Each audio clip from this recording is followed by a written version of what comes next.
So guys, to get started with the shirt pattern, I have gone ahead to draft a basic bodice pattern for the back. If you don't know how to draft a basic bodice pattern for the front and the back, I have a detailed tutorial on that, and I'm going to be putting the link to that video in the description box. So to just go over this again, I have my shoulder line, my chest line. You don't need your bust line for the back. We are starting with the back pattern. I have my waistline and the hip line.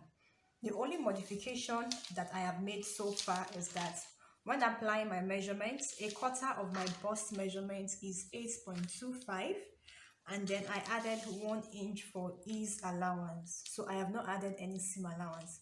I only added 1 inch for ease allowance because this is a shirt, and when you're making a shirt, you're not supposed to use your actual measurements because you're supposed to leave room for ease. It's not supposed to be too tight around you. So on my waistline too, I marked a quarter of my waist, which is 6.25, 1 inch for that and 1 inch for the ease allowance. A quarter of my hip is 8.75, and I marked 1 inch for ease allowance. Now, if you don't want your shirt to have this shape, if you don't want it to be fitted, you can just rule a straight line from your hip all the way to your chest line if you want it to be boxy. But if you want it to have shape, then you can go and connect your bust measurements to your waist measurements all the way down to your hip measurements. So that means that if you're ruling this straight line, you don't need a dart. Okay, just place your bust or place your hip, or use your hip measurements, the widest circumference of your body, and then just connect it together. So you don't need a dart, you don't need to impute a dart, and you don't need to pick the dart. Now moving over to the shoulder. My shoulder measurement is 15. Half of 15 is 7.5. Okay, and I'm using 3 inches for my neck width. And because this is a shirt, this is what I like to use. I'm using 0.5 inch for the neck depth for the back because it's not supposed to be too deep. This is to allow your collar to stand properly. So between 0.5 inch to 0.75 is okay, and that is what I use. So before we move to the front, we are going to be doing a little bit of some modification. What I'll do next is that on this shoulder line, I'm going to be adding half an inch. Okay, so let me just add it to this because we are going to be withdrawing the armhole. So on this shoulder line, I'm going to be adding half an inch.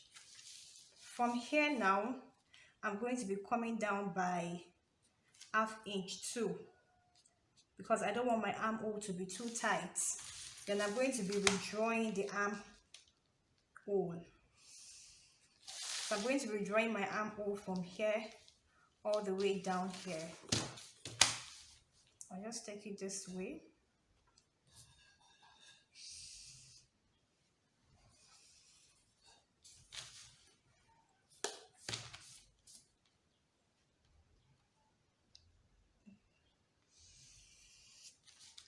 So this is going to be my new armhole for the back. I added half an inch to the shoulder.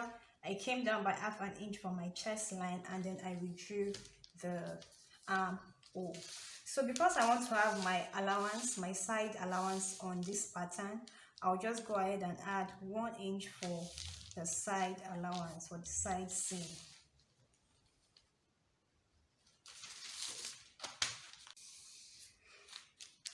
Then in order to avoid this sharpness here, I'll just come up by probably 1/4 of an inch and then create a curve. You can come up by half an inch, then create a curve. So now I'm going to be using this pattern to work on the front. This is basically for the back. The back doesn't really have so much.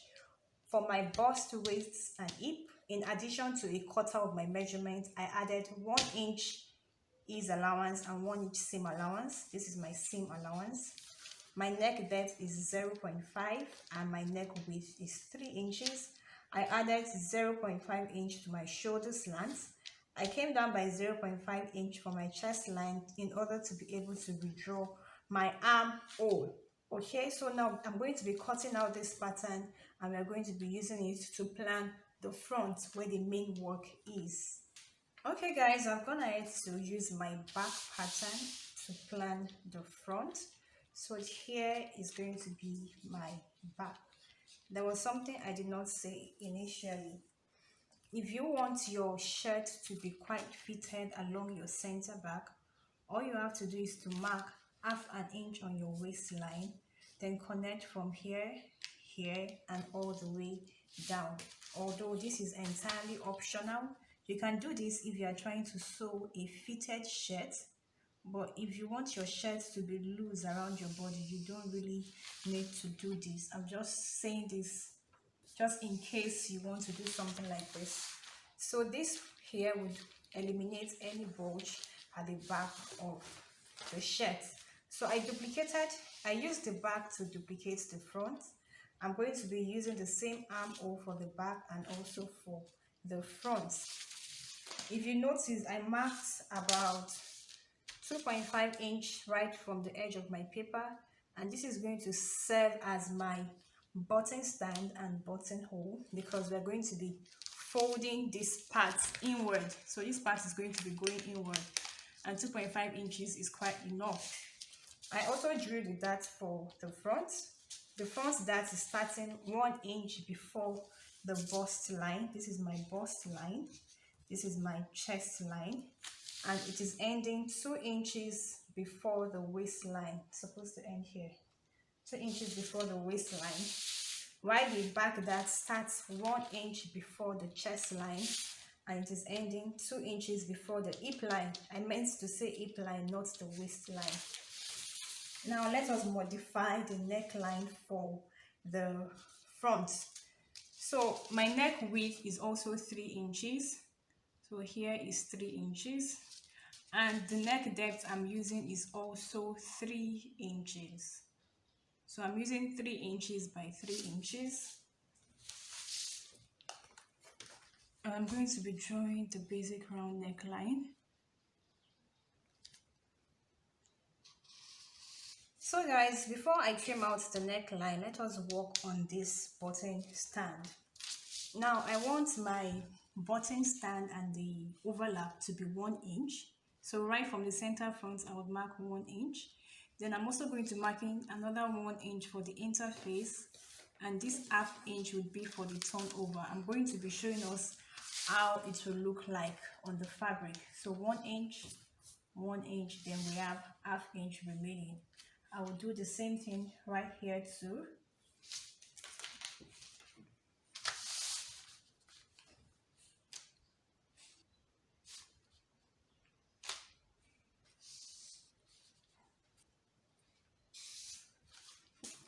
So when you are sewing, it's going to come like this. Let me just fold this.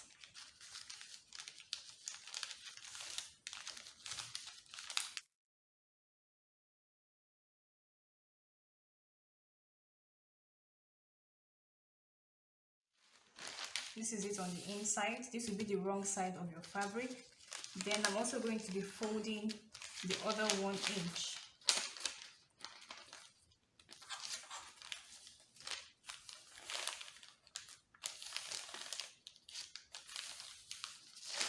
And then this is now going to be either for the button stand or for the buttonhole.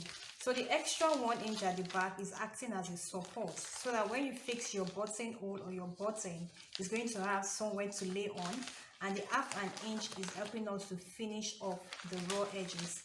Hence the 2.5 inches allowance that I added. ½ inch, 1 inch, and then the 1 inch for the button stand or for the buttonhole. So what I'll do next is that I'm going to be extending my neckline.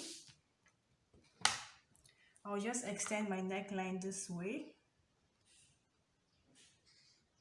and then use my tracing wheel to transfer this part of my neckline.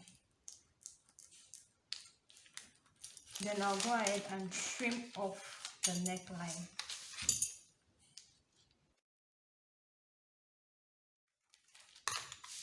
So when we are done making the shirt, it's going to be something like this. We're going to be having either our button stand and our buttonhole on this part. The 1 inch here would give it an extra support, and we have the ½ inch that would help us finish off the raw edges. So this 2.5 inches is for our button stand and the buttonhole. So this is the pattern for the front, and I have the pattern for the back. Now when you look at most shirts, you would realize that the neckline of the shirt, the back neckline, I mean the shoulder rather, usually overlap in the front, over the front a little bit by 1 inch, and we are going to be doing that. So all I have to do is that I'm going to be marking 1 inch away from here. This is my front pattern now. I would mark 1 inch. I would also mark 1 inch, and then I'm going to be ruling this line. I'm going to be cutting out this 1 inch, and I'm going to be putting it at the back. So I'll go ahead and cut it out.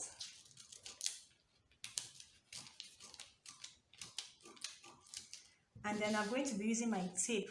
You saw the way I cut it out. I cut it out this way. I'll bring it to my back this way, and then I'm going to be securing it down with a tape. So guys, I'm done securing it, and if you look closely, you would realize that my back is now longer than the front by 1 inch. So when we sew, it's going to have an overlap of this manner. So guys, this is all for how to draft a shirt pattern for both the front and for the back. Your shirt could either be fitted, or if you want it to be boxy, just roll a straight line from your waist, from your chest line all the way down. If you want it to be fitted, you're going to be including a dart. You would also be sewing in your dart, and you're going to be taking half an inch away right from your center back. It is also important to alter the armhole of your shirt, because you don't want it to be too tight or too fitted around your armhole, and you will do likewise for the front too. And also don't forget to impute your button stand and your buttonhole allowance. 2.5 inch is okay. So the front shirt is going to look something like this. The other, because we are going to be cutting 2 pieces of this, so the other part would overlap on this. So guys, this is all on how to draft a basic shirt pattern. I'm going to indicate that I've not added seam allowance. The only seam allowance I've added is to this side of my pattern, but I've not added seam allowance to my shoulder and to the end. So that when I'm cutting on my fabric, I'm going to be adding my seam allowance, and I would also do likewise for here. So for the back, I'm going to be cutting 2 pieces, and I'm going to be indicating I'm supposed to add seam allowance to the shoulder and to the end. I'll do likewise for the front, and we are done with this tutorial. So guys, if you have learned something new from this video, give it a thumbs up. If you haven't subscribed to the channel, please go ahead and click on the subscribe button below. The next tutorial would be on how to draft a collar pattern, a shirt collar, both the collar stand and the collar fall. That would be the next tutorial. Until that time guys, make sure you have a wonderful day.